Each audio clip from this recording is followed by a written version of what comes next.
And in the 8-minute video, basically he introduces like the problem, which is like millions of people suffer from preventable blindness, which is just cataracts. Yeah. And it can be solved by a 10-minute operation. So he partnered with a hospital. The doctor gave some insight into the procedure. Basically, they suck out your cloudy lens and they put in an artificial lens. And he got 1,000 people from around the world. So he and his team flew to different countries like Vietnam, Jamaica, of course the US, and did the surgeries for free. And he captured the reactions of the people who had the surgeries. Most of whom I think came out with much better eyesight. Yeah. So what, you mentioned there was a lot of positive, but there was backlash. What is some of the backlash, Terence?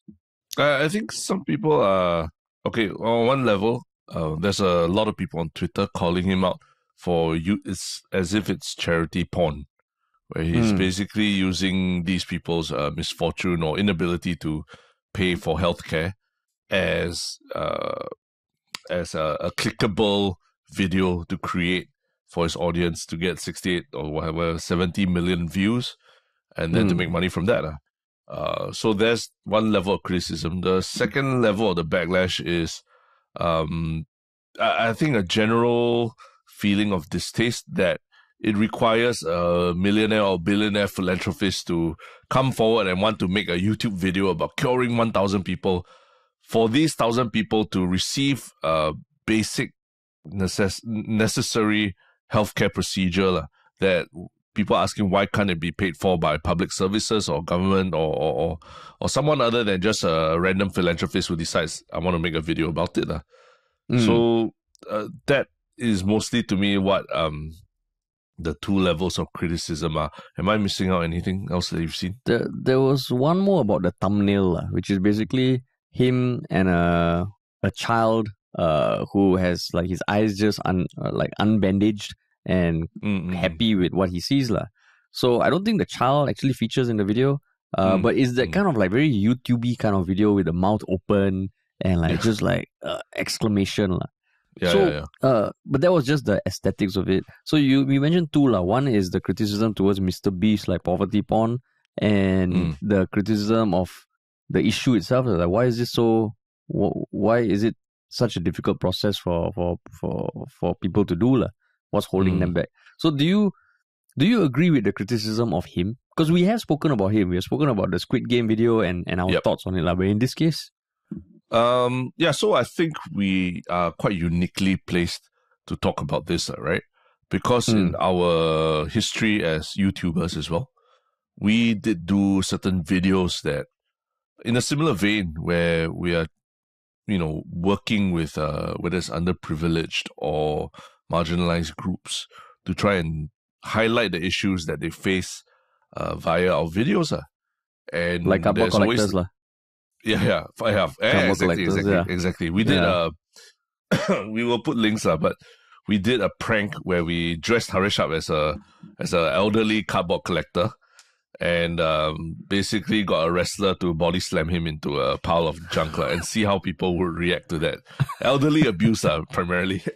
So it's not so much about cardboard collector, it's just about elderly abuse, because I think there was a topic or discussion about how the elderly in Singapore were not getting taken care of, and in fact were being abused by people at home and all that, domestic violence all. So we wanted to make a video about it, and you could in some sense argue that we used that issue to make a video and get clicks from it.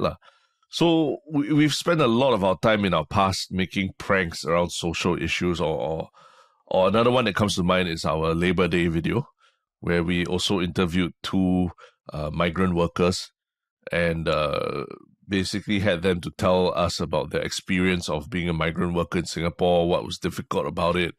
And I think the major irony was when they mentioned that they had actually had a hand in building some of these beautiful, bright skyscrapers in Singapore, but they've never had a chance to step foot inside or even enjoy the fruits of their labor. And what we did was, in a very MrBeast-esque kind of moment, we said, hey, let's bring you to Sentosa and have you sit on what was it? What was it called? Flying... the flying fox, right? The flying fox. Treetop, something like that. Treetop flying fox, so that you can enjoy the view and enjoy the apparent fruits of your labor, lah, right? So that was a video that we did that had a feel good ending to it, and I think what we were also trying to do was to highlight the plight of some of these migrant workers, lah, who also for various reasons are not able to go home, lah, right? So yeah, we have that experience, and that's where I thought it might be interesting for us to talk about this, because I wanted to ask you, like, what do you feel philosophically about content creators, featuring underprivileged or marginalized groups in their videos and putting as clickbaity titles as possible to get people to click on it and all? Wow, very skillful, Terence. I ask you the question, then you go on one big roundabout and then throw it back at me. No, because you are the guy that we dressed up as the old man. You are the guy who like cosplayed as underprivileged old man and all that, right? So cosplay my ass. You're the one seen in the video, so you'd be better placed to talk about it, right?